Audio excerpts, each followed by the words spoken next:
Hello friend, welcome my YouTube channel. तो चना डाली बरा तैयारी करके मु आज तरकारी करी से चना को 2 घंटा आगु भिजे देती। एवं नहीं मु ग्राइंडर रे पेस्ट तैयार करदेली। तो एबे मसला तैयारी करवा।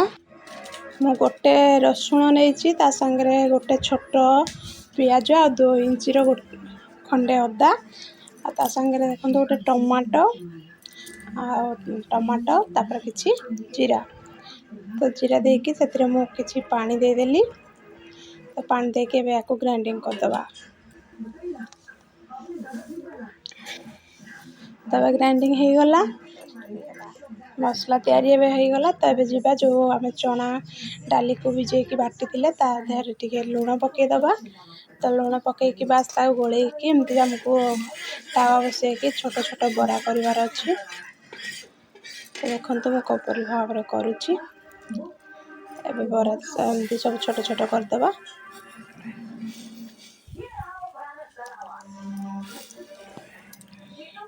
तो से साइज होनी मोर तो चलो जो निज घर खाईदबा। बरा तैयारी हो तेल बुलेदबा। ताको नौटेदबा सब बरा को। तब बरा आमर प्रस्तुत हो गला। थाली को बाहर करदबा।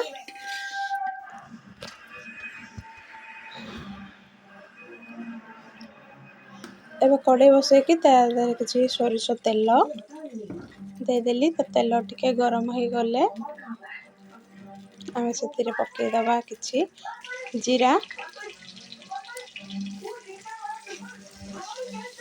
जीरा फुटीगला तो काटी रखी गोटे पियाज से पकईदेली। आ पियाज को टिके भाजीदबा तार कलर टिके चेंज होला पर्यंत।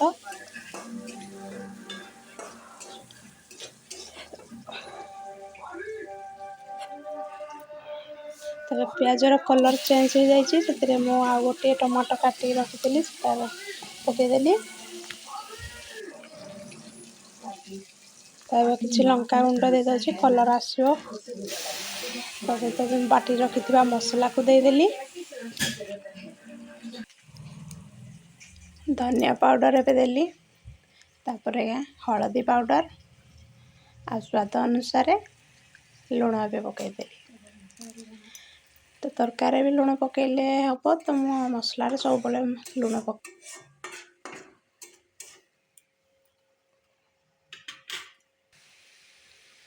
एबे मसला को आम किसी समय एमती कषिबा।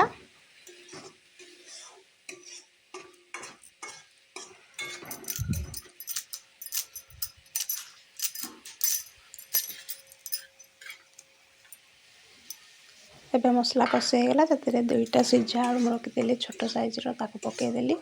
तो ये आलू देके भल भाव मिसईदबा। तो भल भाव मिसी आसलानी। तो ये आम अल्प पानी देदबा। तो आप जो अनुसार झोल रखिए खाइबा को तो से अनुसार ही पानी देवे।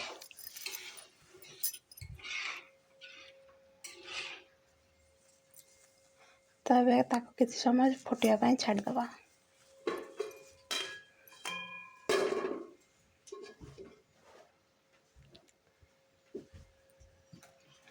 तबे फुटी आस सारानी से आम तैयारी करथिबा चना बरा सब देदबा।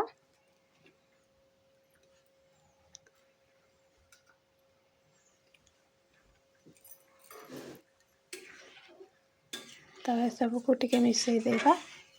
आ किसी समय ताको पुणी सेमती छाड़दबा। एबे हमर तरकारी प्रस्तुत हो गलानी। ताको बाहर करदबा। आपण भात सहित कि रोटी सहित खाई पारिबे। बहुत टेस्टी जो मान करके खाई जानते। तो जो मान करनथिबे करके निश्चय खाआंतु।